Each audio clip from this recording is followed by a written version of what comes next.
Very good evening to all of you, my dear students. I am here to take online class. All the students of BDS Public School. For them, I am teaching online, and today I am going to take 8th class mathematics, and the chapter is number system. So in number system, already I have taught you what is rational number, irrational number, whole number.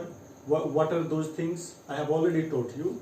Today I am going to discuss number line representation, real number line representation, some properties of real numbers, especially whole numbers, especially rational numbers. I am going to discuss it about. And properties are closure law. The first is closure law, commutative law, associative law, and distributive law. What are these laws, means, and number line representation? Okay. So be ready. Okay. So number line representation, real numbers को number line पे कैसे represent किया जाता है आइए जानते हैं. तो सबसे पहले ये एक नंबर लाइन होता है, ये एक रियल नंबर लाइन होता है. यहाँ पे 0 हुआ, ठीक है, और यहाँ पे प्लस इन्फिनिटी की तरफ जाता है ये, और इधर माइनस इन्फिनिटी की तरफ जाता है. इधर 1 2 3 and so on, -1 -2 -3 and so on to the left side. So this is said to be real number line. On this real number line, suppose ये 1 है, 2 है, 3, और यहाँ पे मान लेते हैं -1 -2 -3 and so on. अगर आपको रिप्रेजेंट करना है 2.5 यानी कि 5/2 आपको रिप्रेजेंट करना है, तो 5/2 का मतलब क्या होता है? 2.5 होता है यानी कि 2.5. तो 2.5 यानी कि 5/2 किसके किसके बीच में है? तो 5/2 जो है वो 2 और 3 के बीच में है. इधर किया तो एक तो काम आप ये कर सकते हैं कि 2 से डिवाइड करेंगे 5 में, तो ये क्या हो जाएगा? 2 से डिवाइड करेंगे तो 2.5 हो जाएगा. अब 2.5 के लिए आप ये एक काम कर सकते हैं कि 2 और 3 के बीच में इसको 10 पार्ट्स में डिवाइड करें, तो ये हाफ हो गया, यानी कि 0.1 0.2 0.3 0.4 0.5, और यहाँ ऐसे 10 पार्ट्स में इसको डिवाइड करें तो ये जो पॉइंट होगा ये होगा 2.5 यानी कि 5/2. एक ये तरीका है इसको रिप्रेजेंट करने का, ठीक है. इसके बाद भी हम एक दूसरा तरीका भी देखेंगे, ठीक है, एक दूसरा तरीका भी देखेंगे कि कैसे हम रिप्रेजेंट करेंगे. तो होता क्या है, अब देखिए इसमें होता क्या है. 2 और 3 इसको हम थोड़ा सा जूम करते हैं, 2 और 3 को हम जूम करते हैं. यहाँ पे मेरा 2 है और यहाँ पे 3 है.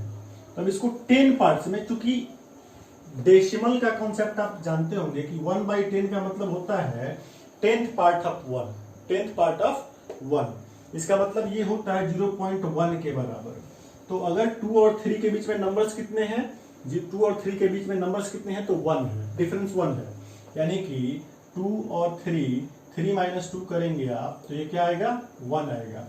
अब इस 1 को अगर आप डेसिमल में कन्वर्ट करना चाहते हैं, 10 पार्ट्स में डिवाइड करना चाहते हैं, तो 1 should be divided by 10 and it will give us 0.1. Okay. तो यहाँ पे हर एक 10 पार्ट में जब डिवाइड करेंगे तो हर एक पार्ट जो होगा वो 0.1 का होगा. 0.1 0.1 0.1 0.1 1 2 3 4 5 यानी कि 0.1. फिर ये हो जाएगा 0.2, चूंकि सबका लेंथ 0.1 है, इसका भी लेंथ 0.1 है, तो ये 0.1 और 0.1 मिलके 0.2 हो जाएगा. 0.3 0.4 0.5 0.6 0.7 0.8 0.9 और यहाँ पे 3 हो जाएगा. कहने का मतलब है कि 2 और 3 के बीच में एक डिफरेंस आ रहा है और उसको हमने डिवाइड किया 10 पार्ट्स में. तो हमें 5/2 को रिप्रेजेंट करना है. 5/2 क्या होता है? 2.5. तो 2.5 अब यहाँ से काउंट करिए. 2.1 2.2 2.3 2.4 2.5. तो ये जो पॉइंट है ये है आपका 2.5, और 2.5 किसके इक्विवेलेंट है? 5/2 के, तो ये हो जाएगा 5/2. इधर clear? I hope it is clear to you. Okay, see. So now I am going to take another example, and the example is, suppose कोई नंबर ले लेते हैं, 3.52 हमने एक नंबर लिया, ठीक है, डेसिमल में लिया। अगर इसको फ्रैक्शन में आप देखेंगे तो 352 अपॉन 100 आएगा, और इसको सिंप्लीफाई करोगे तो ये हो जाएगा 88/25। तो अब कोई कह रहा है कि 88/25 को नंबर लाइन पे रिप्रेजेंट करो, यानी कि 88/25 को रिप्रेजेंट करो या 3.52 को रिप्रेजेंट करो, बात तो एक ही है। तो आइए इसका रिप्रेजेंटेशन देखते हैं। ये हो गया नंबर लाइन। आपको पता है कि 3.52 3 और 4 के बीच में होगा, तो यहां पे मान लेते हैं कि 0 है, 1 2 3 और यहाँ 4। तो 3 और 4 के बीच में 3.52, तो पहले हम किसको रिप्रेजेंट करेंगे? 3.5 को करेंगे। तो हमारा 3.5 कहाँ आएगा? तो अभी मैंने बताया कि इसको 10 पार्ट्स में डिवाइड करेंगे, तो 1 2 3 4 5 6 7 8 9 10 पार्ट्स में डिवाइडेड हो गया। तो 3.5 आपका यहाँ पे आ रहा है, यहाँ पे ये हो गया आपका 3.5, ठीक है। और 3.5 के जस्ट आगे वाला जो पार्ट है, जस्ट उसके एक आगे पॉइंट जो होगा वो 0.6 होगा, तो 3 में 0.6 ऐड होगा तो 3.6 हो जाएगा। ये है कितना? 3.6 है। समझ आ गया? आपको एक चीज पता है कि 3.52 है, यानी कि 88/25 जो है ये 3.5 और 3.6 के बीच में कहीं आएगा, ठीक है ना। तो अब हम क्या करेंगे, इस 3.5 और 3.6 को जूम कर लेंगे। तो जूम कैसे करते हैं? जूम ऐसे कर रहे हैं। अब यहां पे लिख रहे हैं 3.5 और यहां पे लिख रहे हैं 3.6, ठीक है ना। अब फिर इसको हम 10 पार्ट्स में डिवाइड करेंगे। एक तो ये ऑलरेडी 10 पार्ट्स में डिवाइडेड था, तो 1/100 या 1/10 यानी कि कितना हुआ? 0.1 हुआ। जब इसको फिर से 10 पार्ट्स में डिवाइड करेंगे, यानी कि 3.5 और 3.6 के बीच का जो नंबर है वो डिवाइडेड हो रहा है, तो 1 2 3 4 5 6 7 8 9 10 तो ये खुद है, ये 9 10 हो गया, ठीक है।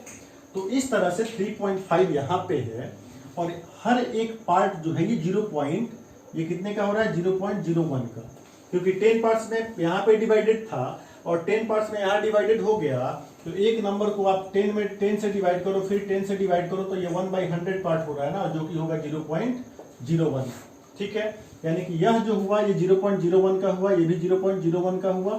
तो इस तरह से अगर आप देखेंगे तो 3.5 यहाँ पे है, तो ये पॉइंट कितना होगा? 3.51, और ये पॉइंट कितना हो जाएगा? 3.52, यानी कि यही हमारा पॉइंट है 3.52, यानी कि this is the number and this is the point on the real number line which is equivalent to 88/25। Is that clear? I hope it is clear. Now I am going to give you homework. आपको करके लाना है, बताना है कि 4.75 को कैसे represent करोगे नंबर लाइन पे, बी में 8.4 को कैसे रिप्रेजेंट करोगे नंबर लाइन पे। ये क्वेश्चन है, इसको आपको करना है। अभी हम इसको कंटिन्यू कर रहे हैं। Have a look.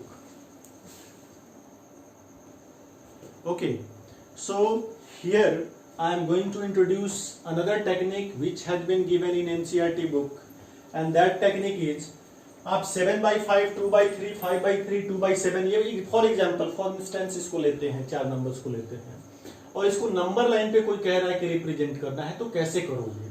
So there are some definite techniques about it. तो हमें डिनोमिनेटर देखना होता है। सबसे पहले हम डिनोमिनेटर को देखेंगे, और डिनोमिनेटर को देख रहे हैं तो यहाँ 5 है, यहाँ 3 है, यहाँ 3 है, यहाँ 7 है, ठीक है। फिर उसके बाद न्यूमरेटर की तरफ चलते हैं, तो न्यूमरेटर की तरफ देख रहे हैं क्या है? 7 है, तो 7 5 से ज्यादा है, yes it is more than that. और यहाँ पे 2/7 है, तो यहाँ पे न्यूमरेटर क्या है? डिनोमिनेटर से कम है, ओके। यहाँ पे 5/3 है, ये 3 से ज्यादा है, और यहाँ 2/3 है, 3 से कम है न्यूमरेटर, तो इस चीज का ध्यान रहेगा। अब करना क्या होता है कि जब हमको 0 रिप्रेजेंट करना होता है, तो 0 को हम 0/a के रूप में रिप्रेजेंट कर सकते हैं, क्योंकि 0/a जो होगा हमारा 0 को अगर 0/a के रूप में लिखते हैं तो ये 0 ही होगा।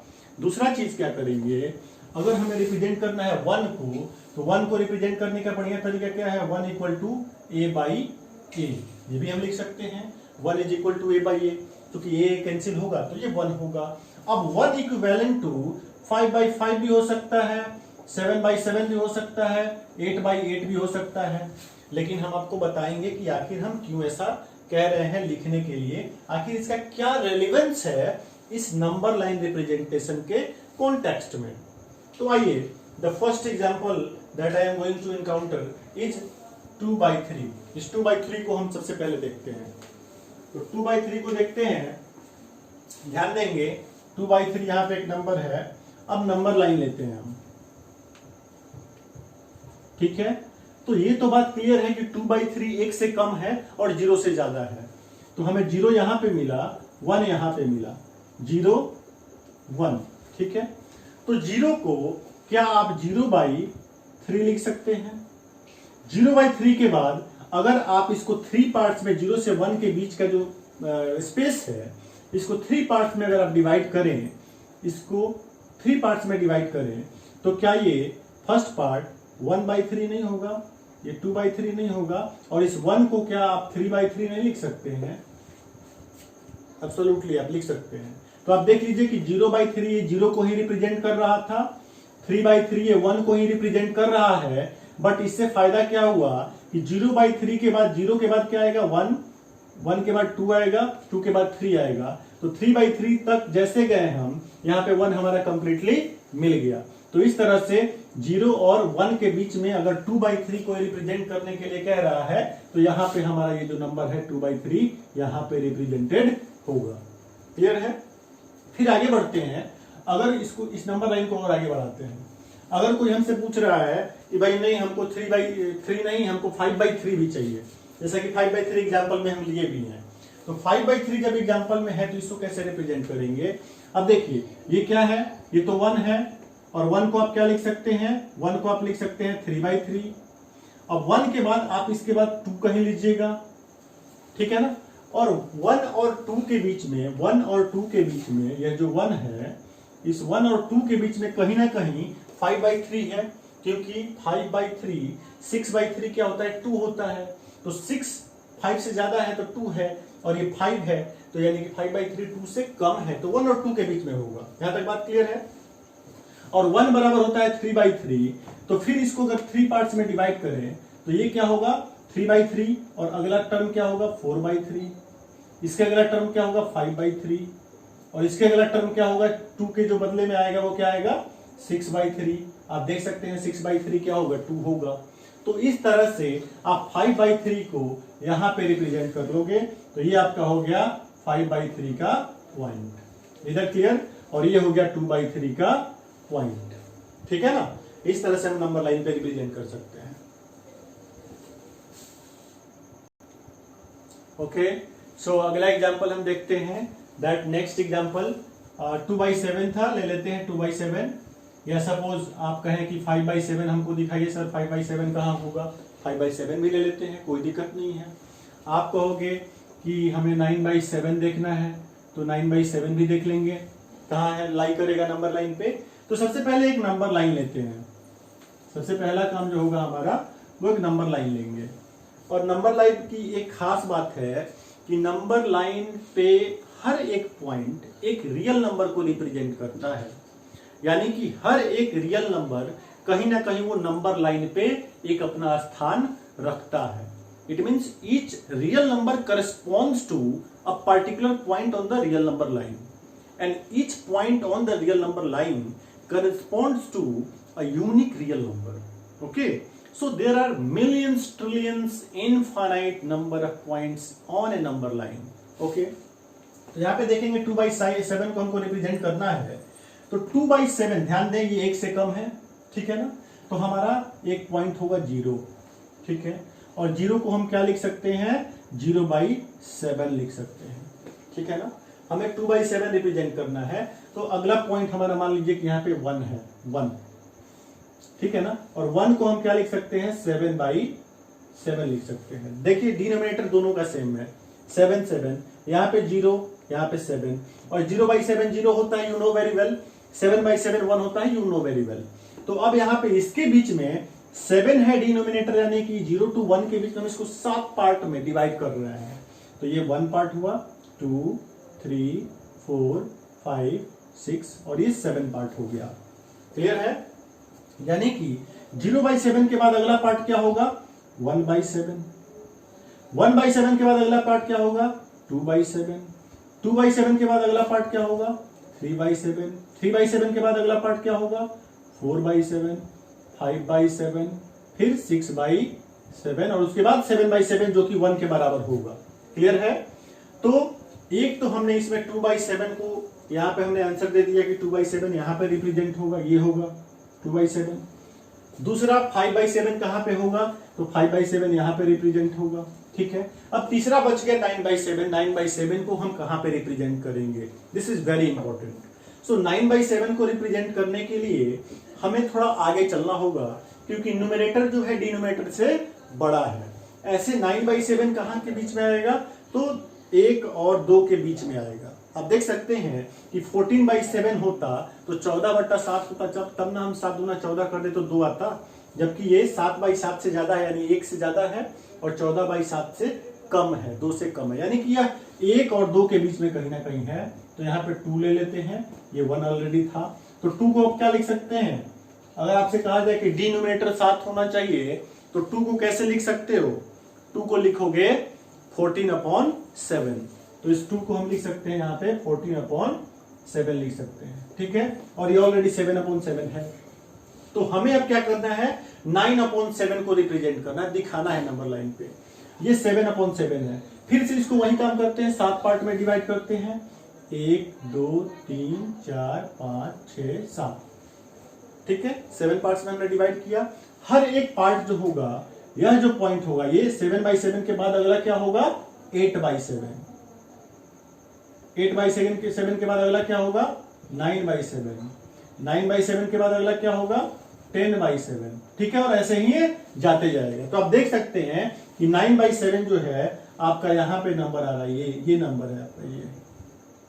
ठीक है ना, और 2/7 ये नंबर रहा, 5/7 ये नंबर रहा। तो आप देख रहे हैं कि किस तरह से नंबर लाइन पे हमें नंबर्स को रिप्रेजेंट करने हैं। आप इसको एक बार अच्छे से देख लें। ठीक है, जूम करिए, zoom.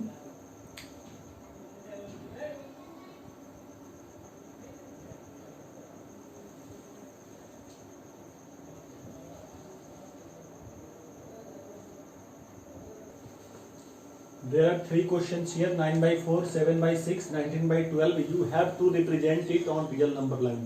Okay, so this is the homework in this class. Again, you have to represent it on number line. Again, we are going to study laws like closure law, distributive law, associative law, commutative law. Okay, so get ready for that. Have a look and write down the questions.